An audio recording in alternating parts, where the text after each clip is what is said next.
तो दोस्तों आज दिन हो चुका है 11 मई 2022 बुधवार का और आज के मुख्य समाचार और बड़ी खबरें आपके लिए हाजिर हैं। दोस्तों आज के मुख्य समाचार में एक बार फिर से एंड्रॉइड स्मार्टफोन में होने वाली कॉल रिकॉर्डिंग को लेकर बड़ी खबर है। ताज़ा जानकारी के मुताबिक आज 11 मई से सभी फोन में कॉल रिकॉर्डिंग होना बंद हो जाएगा। साथ ही जो लोग ट्रू कॉलर ऐप का इस्तेमाल करके कॉल की रिकॉर्डिंग करते हैं तो ट्रू कॉलर में भी ये सर्विस बंद हो जाएगी। अभी थोड़ी देर में आपको इस खबर की पूरी जानकारी आपको बताएंगे विस्तार से। इसके अलावा आज के मुख्य समाचार में एक बार फिर से ताजमहल को लेकर बड़ी खबर है। ताज़ा जानकारी के मुताबिक एक इतिहासकार की किताब के हवाले से इस बात का दावा किया गया है कि ताजमहल असल में एक शिव मंदिर है। वैसे आप नहीं जानते हैं तो आपको बता दें, अभी हाल ही में एक बीजेपी नेता की तरफ से ताजमहल के कई कमरों को लेकर एक याचिका दायर की गई है। याचिका में कहा गया है कि ताजमहल के अंदर कई ऐसे कमरे हैं जो कि सालों से बंद है, इसी की वजह से इसे खुलवाना चाहिए। यहाँ पे मंदिर होने के अवशेष मिल सकते हैं। साथ ही इसी मामले में एक और खबर पता चली है कि साल 2015 में भी कोर्ट में एक याचिका दायर की गई थी और ताजमहल के नाम को बदलकर तेजो महल मंदिर रखने की बात की गई थी।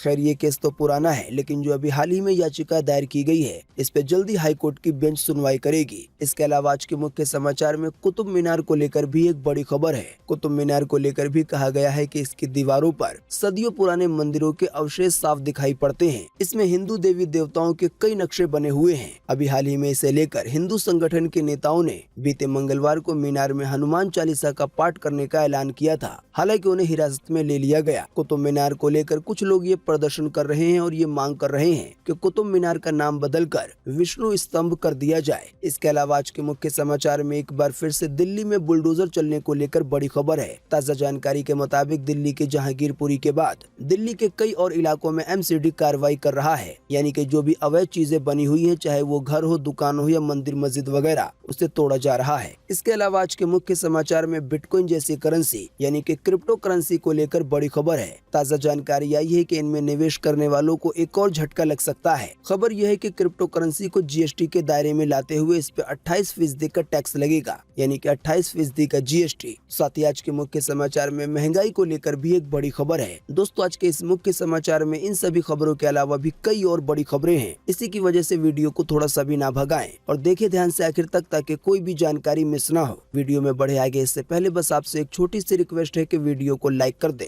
और शेयर कर दें, क्योंकि आपका लाइक और शेयर करना ही होता है हमारी मेहनत का फल। तो आइए बिना देर किए चलते हैं सीधे आज की पहली बड़ी खबर की तरफ।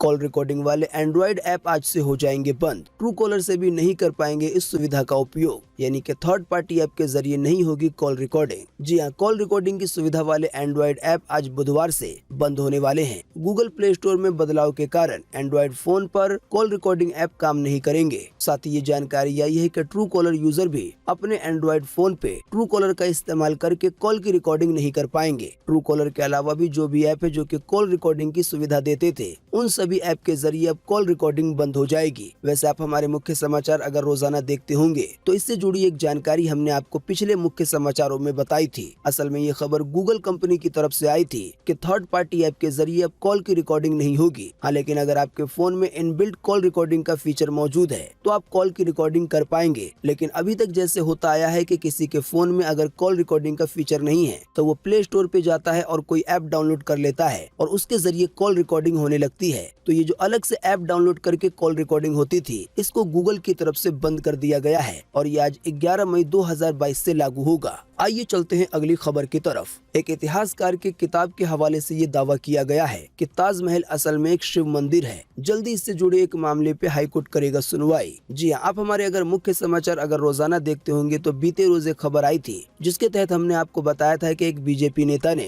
ताजमहल के कई कमरों को लेकर एक याचिका दायर की है जो कि कई सालों से बंद है। बीजेपी नेता की तरफ से याचिका में कहा गया है कि इन कमरों को खोल कर देखा जाए, इनके अंदर मंदिर के अवशेष हो सकते हैं या हिंदू धार्मिक के ग्रंथ या मूर्ति मूर्तियां वगैरह मिल सकती हैं, जिसके कारण ताजमहल का तेजो महाल होना यानी कि मंदिर होना काफी हद तक साबित हो सकता है। तो इसी मामले में जल्दी हाईकोर्ट की तरफ से सुनवाई की जाएगी। जाहिर सी बात है, अगर हाईकोर्ट ने बीजेपी नेता के हक में फैसला दे दिया तो ताजमहल के जो कुछ कमरे कई सालों से बंद हैं उन्हें खोलकर छानबीन की जाएगी। इसी दौरान अमरउजाला.com पे एक आर्टिकल साझा किया गया है, जिसमें इस बात की जानकारी दी गई है कि सन 1965 में एक इतिहासकार जिनका नाम है पीएन ओक, उन्होंने अपनी किताब में दावा किया कि ताजमहल असल में एक शिव मंदिर है। साथ ही साल 2015 में आगरा के सिविल कोर्ट में ये याचिका डाली गई थी कि ताजमहल के नाम को बदलकर तेजो महाल कर दिया जाए। इसके अलावा साल 2017 में एक भाजपा सांसद विनय कटियार ने सीएम योगी को ताजमहल को तेजो महाल घोषित करने की मांग की थी। तो अब देखते हैं आने वाले दिनों में कोर्ट इस पे क्या कहता है। साथ ही आपको बता दें, इसी तरह की खबर दिल्ली के कुतुब मीनार को लेकर भी आ रही है।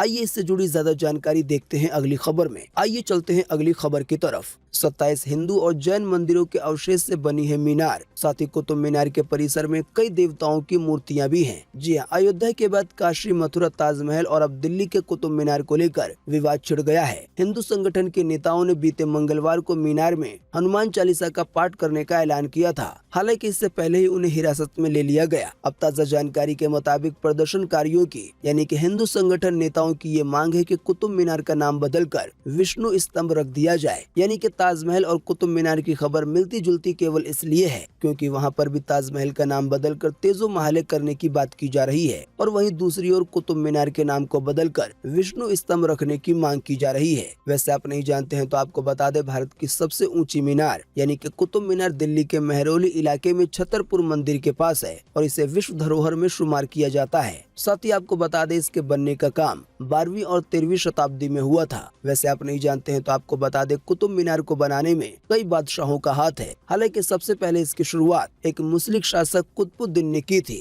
कुतुबुद्दीन ने मीनार की नींव रखी, इसका बेसमेंट और पहली मंजिल बनवाई। आइए चलते हैं अगली खबर की तरफ। दिल्ली के कई इलाकों के अवैध निर्माण पे फिर चला बुलडोजर, तोड़ा गया दुकानों और घरों को। जी हां, दक्षिण दिल्ली नगर निगम की मंगलवार को यानी कि बीते रोज बुलडोजर को लेकर मंगोलपुरी और न्यू फ्रेंड्स कॉलोनी में कई अवैध चीजों को तोड़ा गया। आप में से अक्सर लोग जानते होंगे कि अभी हाल ही में दिल्ली के जहांगीरपुरी में एक भारी हिंसा हुई थी। हालांकि हिंसा का मामला तो कुछ दिन के बाद शांत हो गया, लेकिन फिर उसके बाद एमसीडी की तरफ से वहां पे कार्रवाई करते हुए कई दुकानों और मकानों, इसके अलावा मस्जिद का एक आगे का हिस्सा तोड़ा गया। एमसीडी की ओर से इस कार्रवाई करने के बाद फिर जल्दी ये ऐलान कर दिया गया कि दिल्ली के कई और इलाकों में इसी तरह की कार्रवाई की जाएगी। यानी कि कोई मकान या दुकान अवैध रूप से बना हुआ है, यानी कि उसके पास जगह तो कम है लेकिन उसने ज्यादा जगह बढ़ा ली है, या कोई पूरी तरह से कब्जे की जमीन है। साथ ही जहांगीरपुरी की कार्रवाई से ये भी पता चला कि चाहे मंदिर बना हो या मस्जिद, अगर अवैध बना होगा तो उसे तोड़ दिया जाएगा। तो जहांगीरपुरी के बाद मंगोलपुरी और न्यू फ्रेंड्स कॉलोनी में इस कार्रवाई को अंजाम दिया गया है। आइए चलते हैं अगली खबर की तरफ। अक्षय कुमार के पृथ्वीराज फिल्म के ट्रेलर ने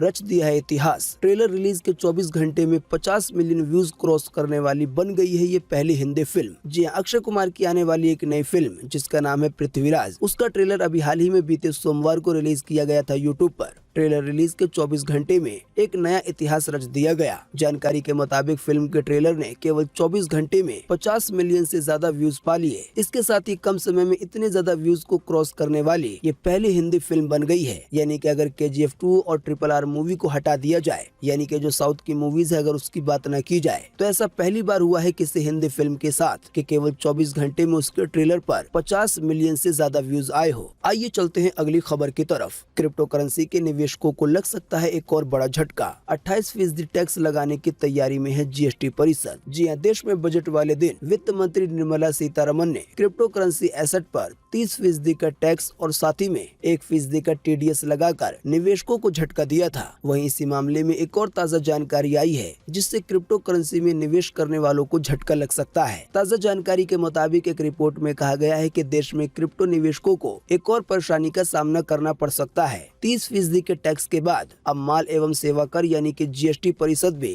क्रिप्टो करेंसी पे 28% का टैक्स लगा सकता है। आसान सी भाषा में समझने के लिए कहें तो आने वाले दिनों में क्रिप्टो करेंसी पर एक तरफ पहले 30% का टैक्स लगेगा, साथ ही में 1% का TDS लगेगा और फिर इसके बाद 28% का GST टैक्स भी कट सकता है। कुल मिलाकर कहा जाए तो जो क्रिप्टो करेंसी के निवेशक हैं, आने वाले दिनों में उन्हें और ज्यादा परेशानी का सामना करना पड़ेगा। दोस्तों, अगली खबर के बारे में बताने से पहले आपके लिए एक बड़ा सर्वे और एक बड़ा सवाल सवाल। अगर आप इसमें हिस्सा लेंगे और इसका जवाब देंगे तो इससे काफी कुछ पता चलेगा। दोस्तों, जैसा कि अभी हमने आपको थोड़ी देर पहले बताया कि एक इतिहासकार ने इस बात का दावा किया है कि ताजमहल असल में एक शिव मंदिर है। तो दोस्तों, इसी के बीच आपको इसी वीडियो के नीचे कमेंट बॉक्स में कमेंट करके बताना है कि क्या प्यार की निशानी समझे जाने वाला ताजमहल किसी तरह से शिव मंदिर हो सकता है या नहीं। इस पर आपकी पर्सनल राय क्या है? फटाफट से आप अपना जवाब इसी वीडियो के नीचे कमेंट बॉक्स में लिख डालिए। आपके दिए हुए जवाब से काफी कुछ पता चलेगा। आइए चलते हैं अगली खबर की तरफ। आम जनता के खाने की थाली पे पड़ रही है महंगाई की मार। आटे के दाम पहुंच गए हैं 12 साल के उच्चतम स्तर पर। वहीं सब्जी और दूध वगैरह ने भी कर रखा है लोगों का हाल बेहाल। जी हां, लगातार बढ़ रही महंगाई का असर आम आदमी की थाली पर भी पड़ रहा है। बीते एक साल में खाद्य तेल यानी कि खाने वाले तेल से लेकर आलू और चाय पत्ती तक की कीमतें बढ़ी हैं। खाने वाले तेल के साथ तो मामला ये है कि कई सारे ऐसे तेल हैं जिनकी कीमत लगभग 2 गुनी हो गई है। गेहूं यानी कि आटे के महंगा होने को लेकर उपभोक्ता मंत्रालय की तरफ से ये बताया गया है कि इस साल गेहूं की कीमतें 46% तक बढ़ी हैं। जाहिर सी बात है, गेहूं से ही आटा बनता है, इसी की वजह से इसके दाम भी बढ़ रहे हैं। जैसा कि हमने आपको बताया, ये जानकारी दी गई है कि गेहूं के दाम 12 साल के उच्चतम स्तर पर हैं। तो गेहूं के महंगा होने से आटा महंगा होगा और आटा के महंगा होने से वो सारी चीजें महंगी हो सकती हैं जो कि आटे द्वारा बनाई जाती है। अभी हाल ही में बीते रोज के मुख्य समाचार में हमने आपको इसकी जानकारी दी थी कि अगले महीने से अगर आटे के दामों में बढ़ोतरी होती है तो फिर ब्रेड और बिस्कुट वगैरह के भी दाम बढ़ सकते हैं, या इसी तरह की जो भी खाने वाली चीजें होती हैं जिनमें आटों का इस्तेमाल होता है तो उनके दाम भी बढ़ाए जा सकते हैं। आइए चलते हैं अगली खबर की तरफ। देशद्रोह के मामले में गृह मंत्रालय की तरफ से जारी किए गए हैं चौंकाने वाले आंकड़े। 2014 से 2019 के बीच दर्ज किए गए देशद्रोह के 326 केस। हालांकि इनमें से केवल 6 लोग ऐसे साबित हुए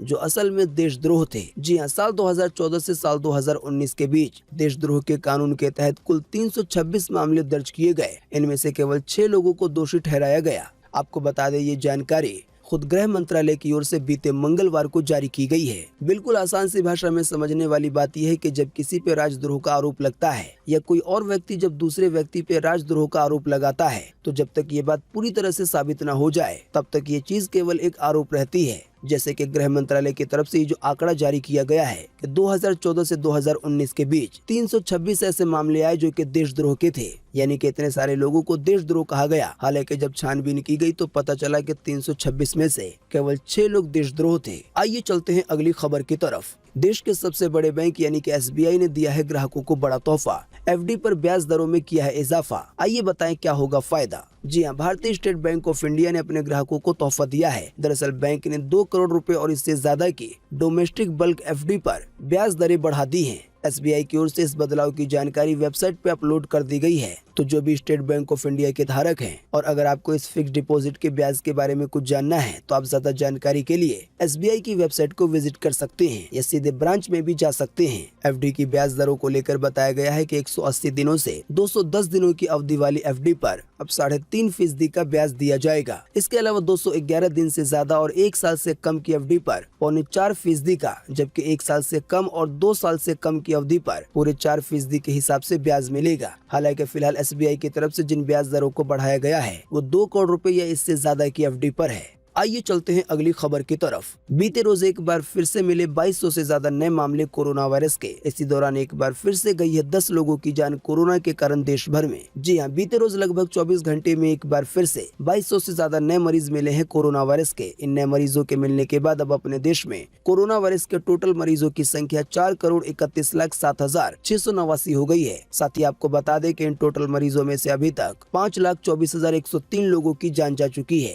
जब से अपने देश में कोरोना की शुरुआत हुई है। साथ ही आपको बताते चले कि बीते रोज भी लगभग 24 घंटे में एक बार फिर से 10 लोगों की जान गई है कोरोना के कारण। हाँ, लेकिन अच्छी बात ये रही कि बीते रोज लगभग 24 घंटे में 3,000 से ज्यादा लोग ठीक भी हुए हैं। ठीक होने वाले टोटल लोगों की संख्या अब 4,25,63,949 हो गई है, यानी कि इतने सारे लोग टोटल मरीजों में से ठीक हो चुके हैं। बाकी इसके अलावा जो लोग बचे हुए हैं, यानी जो लोग अभी भी कोरोना वायरस के मरीज हैं, उनकी संख्या अब अपने देश में 19,637 हो गई है। आइए चलते हैं अगली खबर की तरफ। एक व्यक्ति ने अपनी बेटी से ही किया दुष्कर्म। अब केस की छानबीन के बाद अदालत ने 106 साल की सजा सुना दी है। जी हाँ, केरल के एक विशेष फास्ट ट्रैक अदालत ने 2015 से अपनी नाबालिग बेटी के साथ बार बार दुष्कर्म करने के आरोप में एक व्यक्ति को पॉक्सो एक्ट के तहत कई अपराधों के लिए 106 साल के कारावास की सजा सुनाई है। बार बार दुष्कर्म किए जाने से लड़की 2017 में गर्भवती हो गई थी, यानी कि ये एक ऐसा घिनौना पिता था जो कि अपने बेटी के साथ रेप करता था। इसी की वजह से कई धाराओं को लगाकर जब इसकी सजा जोड़ी गई तो वो 106 साल हुई है।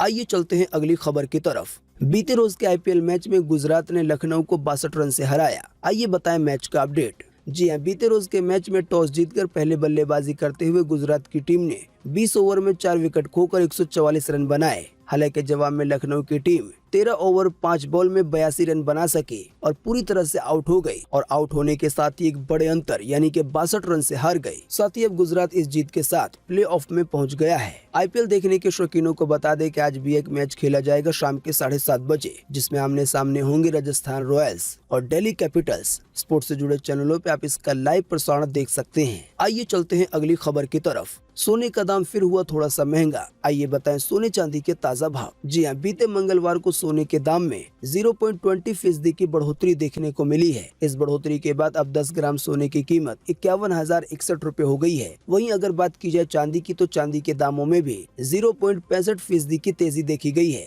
इस तेजी के बाद अब 1 किलो चांदी की कीमत 62,505 हो गई है। तो दोस्तों, आज 11 मई 2022 की यही मुख्य समाचार और बड़ी खबरें थी। वीडियो देखने के लिए आपका बहुत बहुत धन्यवाद। Thanks for watching.